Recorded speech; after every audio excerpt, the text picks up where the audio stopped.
Step Up Savannah started in 2005-06 as a network that came out of the city, but it was initially more of a city sort of driven initiative, although the city asked our business partners and social service providers to come to the table.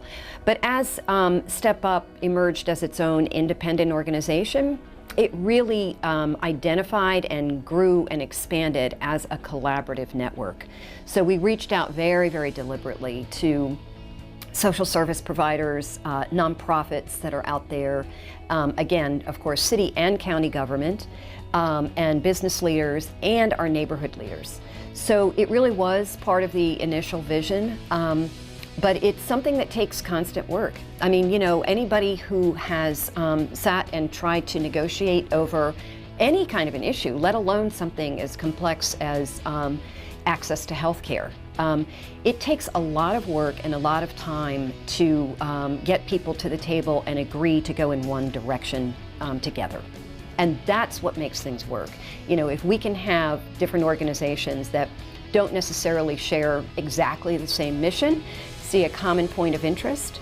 And for us here in Savannah, I think we're very, very fortunate in that we've got a lot of organizations and folks that understand that we're here doing this for the community. In the case of the healthcare system, this particular campaign is dedicated to kids and families. So again, you know, it's a hard one to sort of argue with. But, you know, the fact is these are programs that have been highly underutilized. We have in Chatham County about 60,000 kids. About 31% of those kids are living in poverty.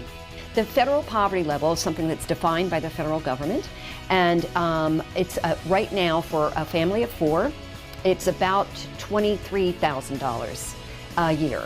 And so if you think about that, that's a very, very low amount of earned income. It's a serious problem in Savannah, and in some neighborhoods we have as many as 40 and 50% of those neighborhoods living in deep poverty. So it's a problem that has been chronic. It has existed for some time. Again, Step Up was conceived by the city and county partners and others to try to address those issues. And the only way that you can sort of address poverty is by choosing, you know, issues that we can have an effect on, right? So the kinds of things that we try to work on are things like, you know, healthcare is a big issue. It's not just a matter of ensuring that our children are healthy, which should be fundamental to all of us. But if you think about that in economic terms, we're also all paying for that. Because every time you go to the emergency room for care, the whole system pays for that care.